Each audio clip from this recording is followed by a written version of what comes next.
The man without fear has returned to his rightful home. No, not Hell's Kitchen, though he really does love that place. We're talking about Marvel. 2 years have passed since Netflix's Daredevil beat his last goon into a bloody pulp, and the rights to the character have now reverted fully back to the House of Ideas. Charlie Cox's intense performance was pretty unanimously regarded as a highlight of the Marvel Netflix shows, and fans are eager for the actor to once again take to the rooftops in a suit of slightly distracted red body armor. The hashtag Save Daredevil was even trending for a while on Twitter. Whatever Marvel decides, it's a safe bet that we will see a version of Daredevil on our screens before too long. No, not you, Ben Affleck.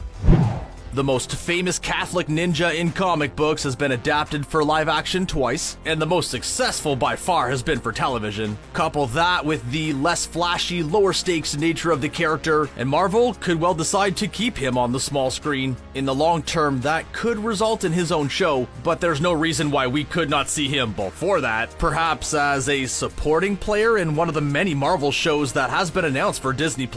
So where could he fit? It's way too late for him to make an appearance in WandaVision, and regardless, Daredevil in WandaVision would be a pretty extreme clash of vibes. It's a weird idea, really. A bad one, in fact. But how about The Falcon and the Winter Soldier? Or the Hawkeye series featuring Kate Bishop?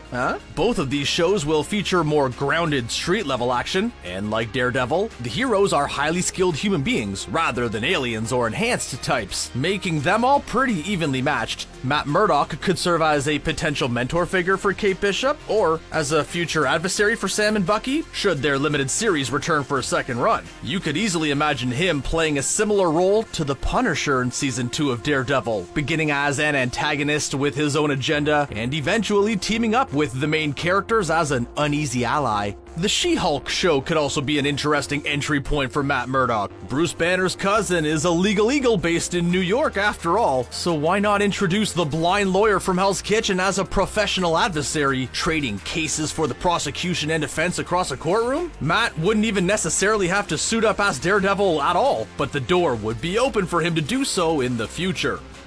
But okay, sure, we've seen Daredevil pummeling lowlifes on the small screen. We want a big cinematic appearance. Not now, Ben Affleck. Marvel's Phase 4 slate is an interesting mixture, and if they wanted to test the waters with a brief guest appearance from Daredevil, there are a few possibilities, the most obvious being Tom Holland's third Spider-Man solo joint. Granted, there's already a lot that needs to be packed into that movie. You got your repercussions of Mysterio's actions in Far From Home, J. Jonah Jameson, and if rumors are to be believed, cameos from other Spider-Mans, Spider-People? But a Daredevil appearance wouldn't have to take up that much space. And it's not like he and Spidey have not worked together in the comics before. Peter is going to need a good lawyer after being outed by Mysterio at the end of Far From Home. Spider-Man's name is Peter Parker.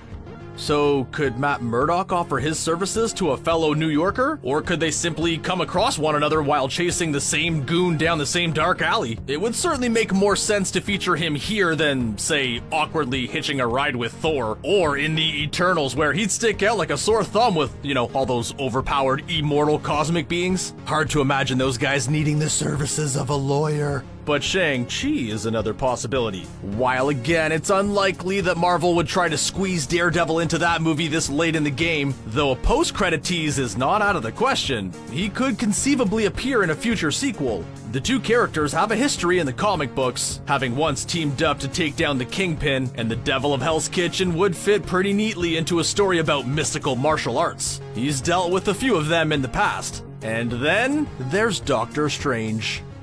We already know the Sorcerer Supreme is going to be tooling around the multiverse in his upcoming sequel, and parallel worlds present an extremely convenient method to introduce characters from separate continuities. A brief meeting in an alternate New York or even a quick visual gag would be all the confirmation we need that Charlie Cox's Daredevil remains part of the canon. It could be a goodbye, or it could be a backdoor to introduce the character in his own feature at a later date, or as a prelude to Matt Murdock teaming up with Blade to fight vampires. Come on, Daredevil and Blade fighting vampires, it writes itself. And as a bonus, by cementing the Netflix Defenders as canon, we might get to see Danny Rand again. You remember Danny Rand, right? Everyone loves Danny Rand.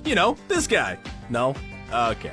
But, cards on the table, there's really only one reason why we would want Daredevil introduced via the multiverse route. That's right, it's Crisis on Infinite Hell's Kitchens. It's into the Devilverse. It's Charlie Cox versus Ben Affleck! Or maybe not.